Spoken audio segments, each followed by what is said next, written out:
আমার সীমান্ত দিয়ে একটা পুশিং করবে, একটা হত্যা করবে, আমার তেতুলিয়ার মানুষ আমরা যে যেখানেই থাকি আমার বিজিবির ভাইদের সাথে কাঁধে কাঁধ মিলিয়ে হাজারে হাজারে ওই সীমান্তে দাঁড়িয়ে যেতে হবে ইনশাআল্লাহ। বর্তমান ডিসি কে আমরা দেখি একটা কলা গাছের মতো, চোখে চোখ রেখে কথা হবে। তেতুলিয়ায় হোক, পঞ্চগড়ে হোক, বাংলাদেশের যে কোনো প্রান্তে হোক, কোন চোর বাটপার চাঁদাবাজকে 1 মিনিটের জন্য ছাড় দেয়া হবে না ইনশাআল্লাহ। বিগত 5 মাসে প্রায় 4টা বিশেষ বরাদ্দ পঞ্চগড় 1 আসনে এসেছে, এমপির মাধ্যমে এসেছে, প্রায় 1 কোটি টাকার উপরে এসেছে। এনসিপির এমপিরা হাসনাত আব্দুল্লাহ, আব্দুল হান্নান মাসুদ থেকে শুরু করে এনসিপির এমপিরা প্রত্যেকটা টাকার হিসাব জনগণের সামনে এসে সোশ্যাল মিডিয়ায় দিয়েছে। এই পঞ্চগড় 1 আসনের 1 কোটি টাকার উপর যে বিশেষ বরাদ্দ এসেছে, 1 টাকার হিসাব আমরা পাই নাই।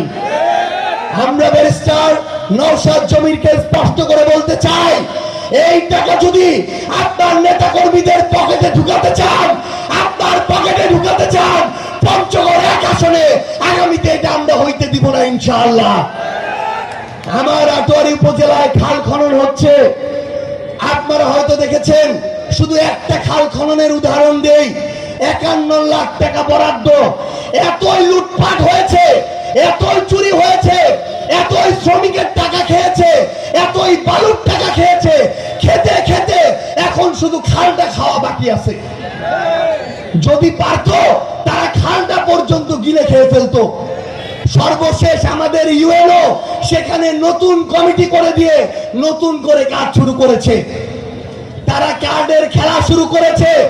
তারা এই পঞ্চগড় 1 আসনে 51% ভোট পেয়েছে, 49% মানুষ শাপলাকলির পক্ষে ভোট দিয়েছে। কিন্তু তারা শুধুমাত্র তাদেরকে ওই কার্ড দেয় যারা ধানের শীষে ভোট দিয়েছে। এ পর্যন্ত হলেও সমস্যা ছিল না, ধানের শীষেরও যারা প্রাপ্য তাদেরকে দেয় না। যারা 5,000 10,000 টাকা দিতে পারে শুধুমাত্র তারাই কার্ড পায়। এই রাজনীতি যদি করতে চান, মনে রাখবেন এই প্রজন্ম হচ্ছে অভ্যুত্থান করে আসা প্রজন্ম, রক্ত দেয়া প্রজন্ম, জীবন দেয়া প্রজন্ম। আপনি কে, কোথা থেকে এসেছেন, রাজনৈতিক ব্যাকগ্রাউন্ড কি, এটা গুনার আমাদের 1 মিনিটও টাইম নাই।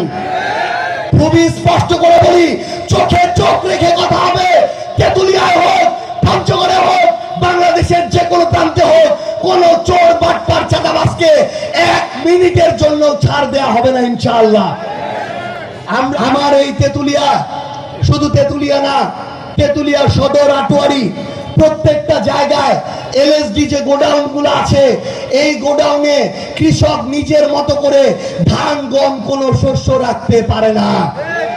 ওই এলএসডি যারা ওসি এলএসডি, এরা দলের দালালি করা শুরু করেছে।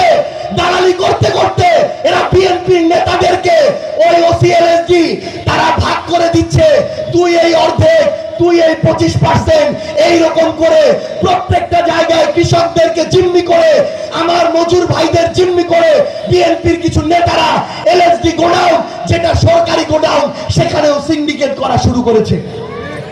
এইরকম প্রত্যেকটা জায়গায় সারের লাইসেন্স হবে, বিএডিসির লাইসেন্স হবে, কীটনাশকের লাইসেন্স হবে, স্কুলে ম্যানেজিং কমিটি হবে, হাসপাতালে কমিটি হবে। প্রত্যেকটা জায়গায় বিএনপি অযোগ্য দলীয় চাঁদাবাজদেরকে বসানোর আরেক নতুন খেলা শুরু হয়েছে। এই একই খেলা আগের মতো যদি আপনারা খেলতে চান, আগামীর বাংলাদেশে আপনাদের অবস্থা আগের যা অবস্থা হয়েছে তার চেয়ে আরো খারাপ অবস্থা হবে। একটা কথা বলতে চাই প্রশাসনের উদ্দেশ্যে, আমাদের বর্তমান ডিসি কে আমরা দেখি একটা কলা গাছের মতো। আমাদের এই কলা গাছ এমন হয়েছেন, তার 2 পাশে প্রত্যেকটা সরকারি বেসরকারি প্রোগ্রামে শুধুমাত্র বিএনপির নেতাদেরকে নিয়ে তিনি প্রোগ্রাম করেন। স্থানীয় যত মিটিং, আইন শৃঙ্খলা মিটিং, প্রত্যেকটা জায়গায় শুধু বিএনপির লোক দিয়ে মিটিং করেন। দেশটা কি একদলীয় আরেকটা স্বৈরাচার হয়েছে নাকি? দেশটা কি আরেকটা স্বৈরাচার হয়েছে? আমরা এটা হইতে দিব না। এর আগে পঞ্চগড়ের একজন ডিসি ছিলেন আওয়ামী লীগের সময়, নাম জহিরুল ইসলাম, আপনারা হয়তো অনেকে জানেন। সেই ডিসি ছিল এই পঞ্চগড় জেলার ভারপ্রাপ্ত আওয়ামী লীগের সভাপতি। আমাদের বর্তমান ডিসি সাহেব, সে হচ্ছে পঞ্চগড় জেলার বিএনপির ভারপ্রাপ্ত সভাপতি। এই ধরনের ডিসি, আমাদের ডিসি সাহেব মনে রাখবেন 14, 18, 24-এর নির্বাচন যে ডিসিরা রাতের অন্ধকারে ভোট চুরির মধ্য দিয়ে করেছিল, তারা ভেবেছিল তারা সচিব হবে, আজকে একটারও চাকরি নাই। ওই চিন্তা আপনারা করবেন না। মনে রাখবেন আওয়ামী লীগ ছিল, আওয়ামী লীগ নাই। বিএনপি আজকে আছে, কালকে না থাকতে পারে, কিন্তু জনগণের সাথে যদি গাদ্দারি করেন, রাষ্ট্রের সাথে যদি গাদ্দারি করেন, দলের যদি দালালি করেন, আপনার এই বাংলাদেশে জায়গা হবে না ইনশাআল্লাহ। আমাদের এই সীমান্তটা রক্ষা করতে হবে। বাংলাদেশের সবচেয়ে গুরুত্বপূর্ণ জায়গা হচ্ছে এই তেতুলিয়া, এই বাংলা বান্ধা। এখানে আছে চিকেন নেক। ভারত কিংবা ওই বিএসএফ খুনি বাহিনী যদি চেষ্টা করে আমার সীমান্ত দিয়ে একটা পুশিং করবে, একটা হত্যা করবে, আমার তেতুলিয়ার মানুষ আমরা যে যেখানেই থাকি আমার বিজিবির ভাইদের সাথে কাঁধে কাঁধ মিলিয়ে হাজারে হাজারে ওই সীমান্তে দাঁড়িয়ে যেতে হবে ইনশাআল্লাহ। মনে রাখবেন, সীমান্ত যদি রক্ষা না হয় আমাদের ঘরও কিন্তু রক্ষা হবে না। ওই সীমান্ত আমাদের রক্ষা করতে হবে, জান দিয়ে দিব, আমাদের সীমান্তকে আমরা স্পর্শ করতে দিব না ইনশাআল্লাহ।